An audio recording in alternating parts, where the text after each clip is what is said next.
Welcome, everyone, to this briefing brought to you by the Israel Defense and Security Forum, IDSF. In Hebrew, name is Apitchonistim.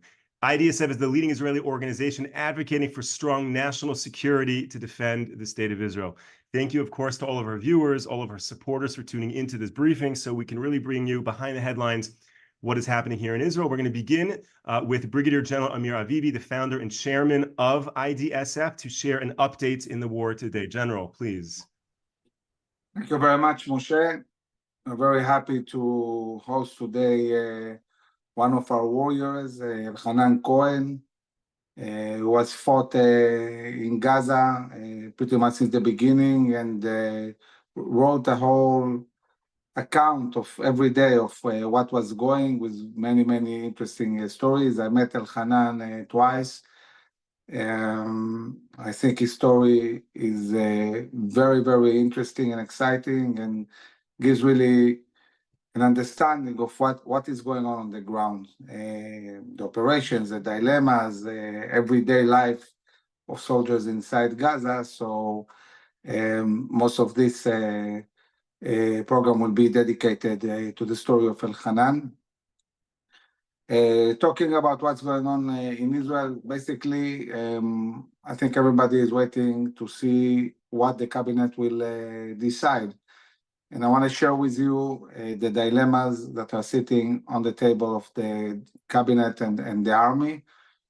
And things can go in two, I would say, two main ways. One way is saying, okay, we had this attack from Iran for the first time, and this is really creates new opportunities, as the Chief of Staff said, new strategic opportunities, meaning this creates an opportunity to create a coalition, creates an opportunity to push the international community towards sanctions and going out of the JCPOA, snapping back, and really making sure there are harsh sanctions on Iran, creates an opportunity to relieve pressure from Rafah and get more assistance with Hezbollah. And all of this can happen as a demand of Israel, while the international community is saying to Israel, don't act now with Iran. Everybody is worried about oil prices. Europe is going to elections in June, the US in November, and they all want to keep things under control. On the other hand, Israel has been preparing for decades to the moment it can destroy the nuclear program of Iran.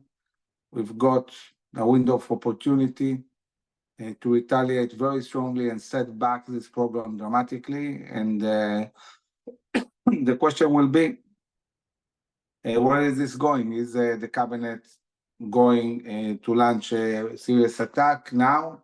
Or are we going to focus at the moment on Rafah, winning the war against Hamas and releasing the hostages, and also preparing for a possible war in the north, and being able to bring back our citizens to the towns in the north? Today, there was an attack with drones in an Arab-Israeli city, but in a location where we had soldiers, and there are several hurt.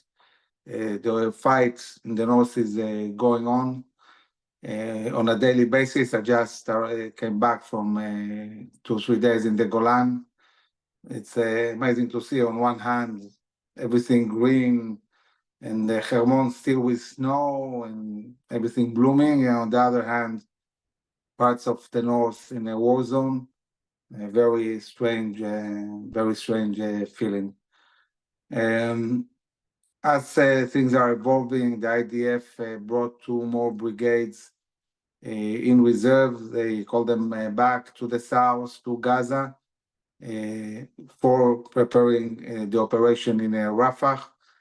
There are many people are talking about maybe there is the government postponed it for a few days. But I can say overall, we're moving forward with the plans, and I would say that the ground incursion in Rafah is pretty much imminent. So really, the main question is how is Israel going to retaliate against Iran, and when? The decision was taken, Israel is going to retaliate. The question is in what way and what timing, taking in consideration everything that I said, the opportunities on the international level, the pressure, the opportunity maybe to do something dramatic and meaningful, understanding, but this might really bring the whole northern front into a war, which might happen, and maybe we cannot avoid it.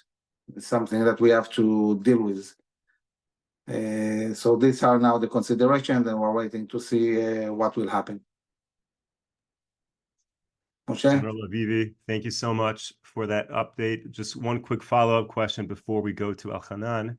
Is there any time frame estimate for how long the operation in Rafah would take once it begins? I think it's very hard to say. It's something that it's hard to calculate. We have to be really thorough. We have to go into the tunnels. We have to find the hostages. We have to find the leadership of Hamas. We don't know how fiercely they are going to fight. I mean, this is the last area Hamas is really controlling. They might collapse fast and they might fight to the last bullets. We don't really know, so it's very hard to estimate what will happen. We also have to destroy all the infrastructure of tunnels along the Egyptian border. So this might take some time.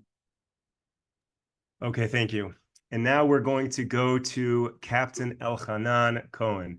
It's a great, great honor to be joined in our briefing today by Elhanan, and we've spoken many a times about this war, and much of this war comes down to the heroes who have quite literally put their lives on the line for the Jewish people, for the state of Israel. So Elhanan, it's a privilege and a pleasure to have you here. Thank you very much. First of all, it's Elhanan for some reason. I don't know why the Zoom didn't allow me to change the name, but so it's Elhanan Cohen. And yes, it's a privilege for me, and I want to share a little bit of my experience as a soldier, as a combat soldier and an officer during the fight. So when we were talked before the webinar, you asked me to tell a little bit of my experience. So I'll start with saying that for me, the 7th of October started 1 hour before everything started. It was my wife woke me up. It was 5:30 in the morning. We were staying at my in-laws' apartment. We slept in a bomb shelter. We didn't meet. It just was one of the rooms. And then 5:30, she's grabbing my hand, shaking it, and wake me up. And she told me, Elkanah, I had the worst nightmare. I tried to ask her, Shiran, what was going on? Everything is fine. So she told me that she had a nightmare and hundreds of terrorists were chasing us. And in order to defend myself, I tried to use my gun, but for some reason, it didn't work. I hugged her. I told her, Shiran, don't worry. Everything will be fine. And I went back to sleep. 6:30, I was woken up by her entire family surrounding us inside the bomb shelter. And I heard the entire siren and the missiles and the explosion. But it wasn't enough for me because I was super tired and I went back to sleep. At 7, when I was waking up, I realized that we went to some serious things. So I ran into my house. It was a holiday, as you all know. But as a religious guy, I'm not using phone during holidays, but I knew that this is something big. So I ran into my house, which is 15 minutes walk away. I opened my phone and I called my commander and I told him, I don't know what's going on, but I'm going to be there. And once I just turned on the phone, I got another phone call from my friends in the army who told me that also my wife was called up. So for you don't know that, but I met my wife in Duvdevan. This is how I met her. and I got married with her. And for those who don't know, Duvdevan is like the Fauda series based on my unit. So whoever wants to try to imagine which unit it is, I met my wife during my active service, and he called me and he told me that my wife and I was called up to the base. And that specific time, I realized that something terrible happened. Because, sometimes when I get called up, it's fine. When my wife getting called up, it's also fine. But when we both of us getting called up after those sirens and after everything we heard, I realized that we're going through a big thing. But I can tell you that no question, no hesitation. I knew that where I needed to be, and I went and I picked up my stuff, me and my wife together, and we went to the base.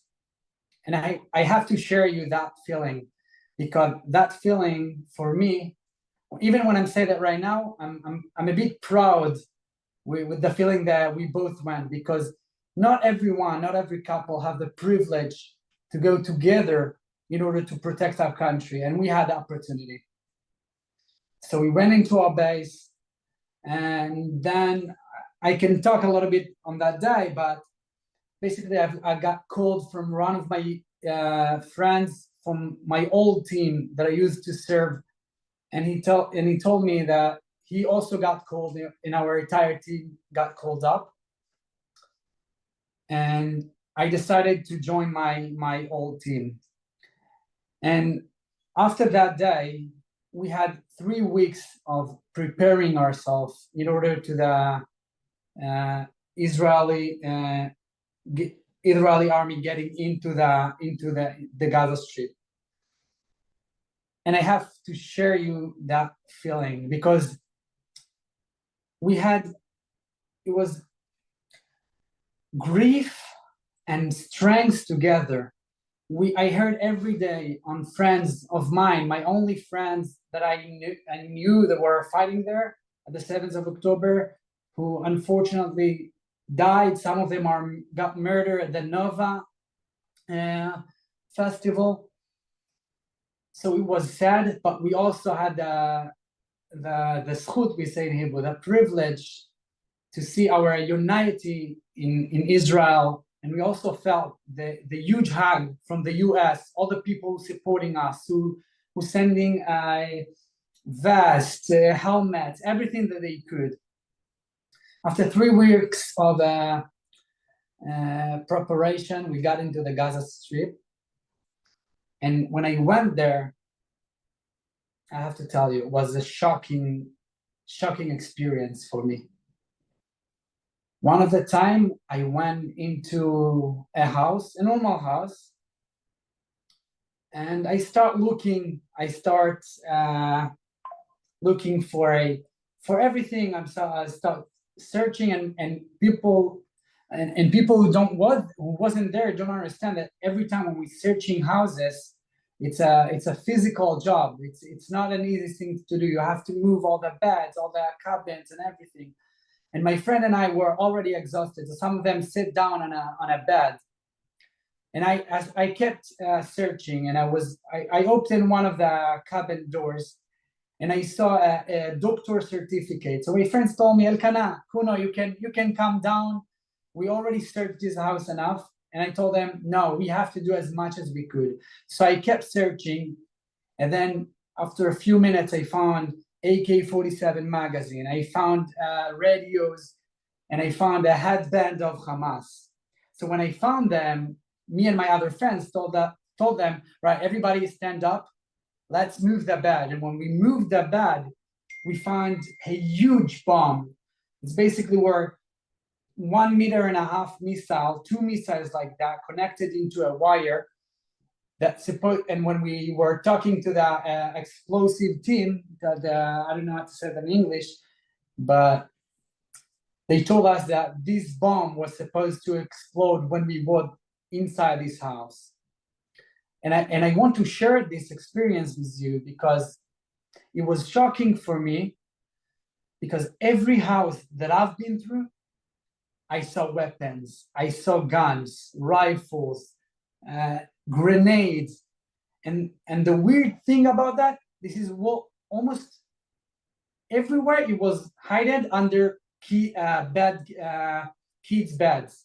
You can move a stroller, you can find a bomb. You can cut a huge teddy bear puppy, and you can find an RPG inside that. So for me, it was shocking. I didn't realize who are we dealing with, and so this is one experience. And Moshe, do we have any question or something? I can keep talk for a long time. For sure. So just to clarify, you said you found a doctor's certificate meaning that was a physician who's charged with saving lives, and he was a member of Hamas. Yeah, definitely. It wasn't the only one. By the way, after that time, we realized that every time that we find a doctor certificate, this is mean that you have to look very carefully, because every time after that, we realized that almost every doctor had an explosive in his house. So from something that can help us say, all right, this is a good person, it became, this one is an evil one. So yeah. So you're in the thick of combat. You're a captain in Gaza. Your wife is there as well, and you write a book. How does that work? Explain why you decided to do it. How physically you had the wherewithal to write a book, to record, right? Because there's also videos I saw that you took while you were in combat. You see a video of a building blowing up. How did you have the ability and the headspace to do that? Yeah, so it's all started by us getting permission to send letters to our house, to our families. And during that time, when I was writing my letter, I realized two things. First of all, that we're going through a lot of experience, and I don't have the time or the ability to process everything we're going through. And by writing those letters, it's allowed me to understand and to realize. And the second and the more important realization was that we are having right now part of huge part of the history. And as I told you before, the listeners don't know that, but my grandfather, he used to fight in the 6-Day War, and I forgot the name, Givat HaTachmoshet, Ammunition Hill. The Ammunition Hill. And as a parachute, when he fought there, his girlfriend, which is right now my grandmother, she gave him a camera, and she told him, when you can just take a picture. And when he finished the war, he wrote a book including the picture and everything. So I think I grew up into that. I knew that my grandfather also already did that, and it's helped me to realize that we are in a historical moment, and this is also part of my job, because right now I hear all of those people who protest against us. You know, sometimes they're talking about we are not moral. You know, when I hear those people, I can divide those people into two groups. Or they don't know what we are up against and what we are doing in order to avoid casualties and killing any citizens, or they are just liars. Because I want to share a story that can explain quite good what are we dealing with. One of the time when we needed to conquer some place, because we knew there is lots of terrorists inside this place, but we couldn't do that because it was full with civilians. And by the way, I was in those civilians' houses. So, you know, people can say a lot of things. I was in those civilians' houses. I saw how much ammunition. So this is the civilians that we talk. And even those, for me, they are civilians, and we're not going to harm them. So we know that there is terrorists inside this place, and we want to conquer this place, but we don't want to do that before we being able to evacuate this place from all of those civilians. So we start calling them out. Nothing happened. And we used our drone in order to realize what are they doing going out. So we saw that there were lots of guards, Hamas guards. They kept them in this place in order to not let them out, because they knew as long as they are inside this place, we are not going to conquer this place. And one of the time, I think it was 5 years old kid from Gaza who tried to avoid and run away from this place. And this Hamas guard shot him in his head and killed him. You realize what are we dealing with? And then we knew that we have to kill those guards because they don't let those people get away. So we were staying in our position.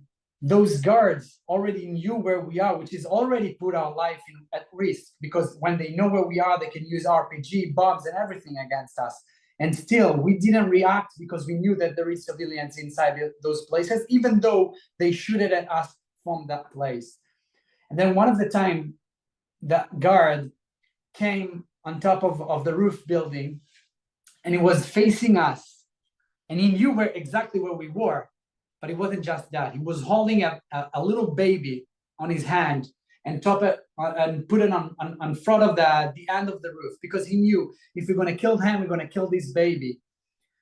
And we didn't took that shot. We didn't born and raised in order to be a murderer like they were. Another time he went on the roof once again, and he was surrounded by a group of women. And thank God, one of the women were banned a little bit, and it was enough for us, and we killed that guy. And after that, we were allowed to help those civilians to avoid a war zone. So when people talk and protest, for me, it's make me angry because we did as much as we could. We put our life on the line for those civilians, and by the way, supporting our deaths. So you see those people, for me, just, I don't know, it's a hypocrisy. It's like, that's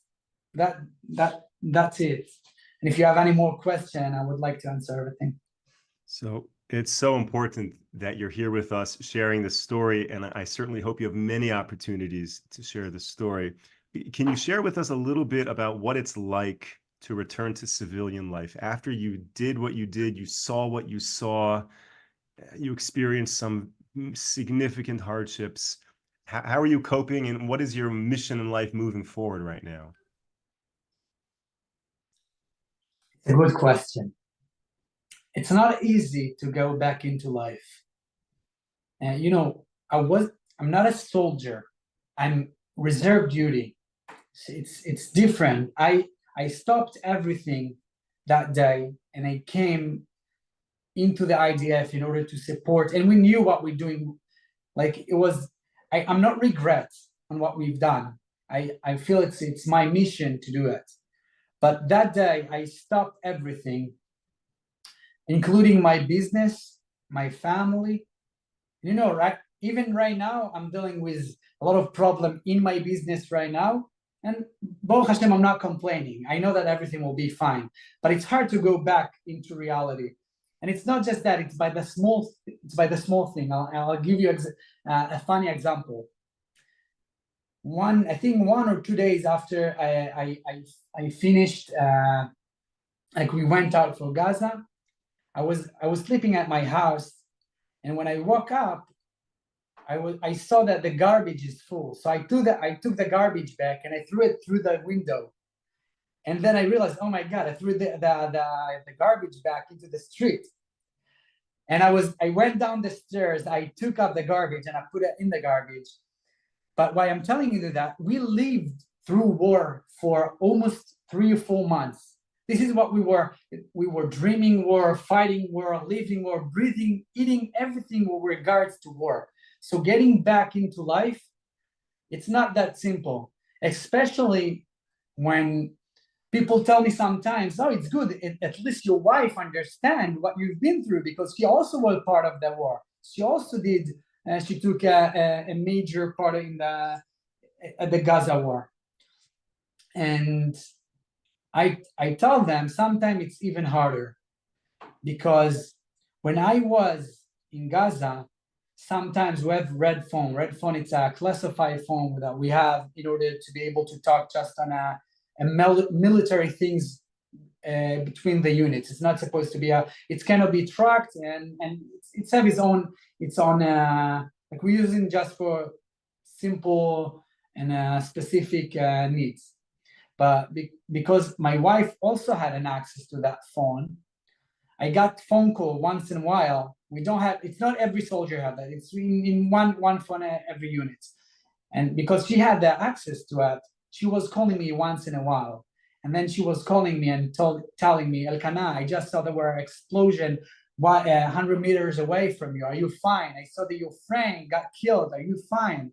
So sometimes it's easier when your wife understands what you're going through, but sometimes it's just too much. She living that, she can feel that in every second. She heard everything. So it's hard. Wow, I can't imagine what that is like. I know that our viewers are very much fixed on every word that you are sharing, and I feel like we could continue this conversation for hours and hours and hours. I put in the chat over here the link to Elhanan's website wherein you can get his book in Hebrew. And it's a beautiful book. It's in Hebrew. The Prime Minister quoted from the book. So it certainly has some very excellent approbations and endorsements. And I'll throw this as a challenge to all of our viewers here. If anyone is interested in helping Elhanan translate this book into English and all the costs therein, it would be a tremendous service to, I believe, this war cause here in Israel, and to getting this story out to the English-speaking world, to hear the real heartfelt story of Elhanan and all that he went through. So if anyone is interested, please reach out to me, and I will put you in touch with Captain Elhanan Cohen. Elhanan, thank you so much. Thank you. I just want to say one little thing before we finish him. For me, it's very important that you will know that I really value everything that the US is doing for us. And every time that I see an American soldiers that's training with us, for me, I feel it's like the same guy from my own team. Because I do feel that, I do feel the love. And I know some of the people hear bad things throughout the world about the Israel connection with the US. I don't mind. I'll tell you from the field, we can feel the strong connection, and we value that. And the only thing that I can hope and wish that hopefully we're gonna bring our hostages back immediately as we can. We're gonna destroy Hamas because we have to. It's not our fight, it's the world fight, and people should understand that. It's light against darkness. This is what it is. And hopefully we're gonna see that our victory will help the entire world. And I wish you all the best. And Bezrat Hashem, Pesach Sameach for everyone. That's it. Thank you very much for everyone. Elhanan, thank you so much. Thank you to all of our viewers, all of our supporters for tuning into this briefing. We will be back with you tomorrow, 10 a.m. Eastern Time, 5 p.m. here in Israel. Tomorrow's broadcast is going to be live from the Gaza border. So hopefully all of the internet and everything, all the cameras will be working well. Until then, stay safe, stay strong. Take care, everyone. Thank you very much.